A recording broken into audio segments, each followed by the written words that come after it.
In questi giorni pervasi da notizie sull'emergenza coronavirus, l'incertezza più sentita dai cittadini è certamente quella del rischio contagio, ma c'è un'altra incertezza legata a un altro aspetto del nostro futuro, ma che rischia di farsi sentire molto più a lungo termine, anche quando il coronavirus sarà alle spalle. Quella sulle ripercussioni che questi giorni avranno sull'andamento dell'economia globale e quindi anche in Sardegna, sebbene al momento la situazione in regione sia sotto controllo.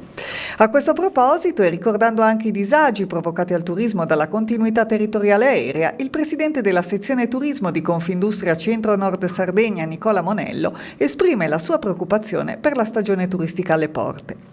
Le strutture alberghiere sarde da giorni stanno ricevendo disdette delle prenotazioni, con una grande fetta di cancellazioni proveniente dall'estero.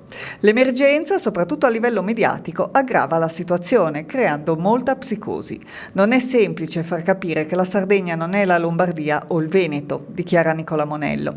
E anche l'attuale impossibilità di acquistare biglietti all'Italia dopo il 16 aprile, in attesa che la proroga, firmata dalla ministra dei Trasporti De Micheli, venga pubblicata in Gazzetta Ufficiale, incide sulla crisi del settore turistico sardo.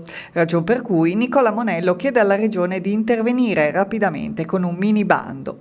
Questa situazione di incertezza, aggiunge Nicola Monello, incide pesantemente anche sugli investimenti e sulla programmazione delle assunzioni. Tutto ciò è adesso posticipato, con pesanti ricadute sul tessuto sociale ed economico del territorio e dell'intera isola.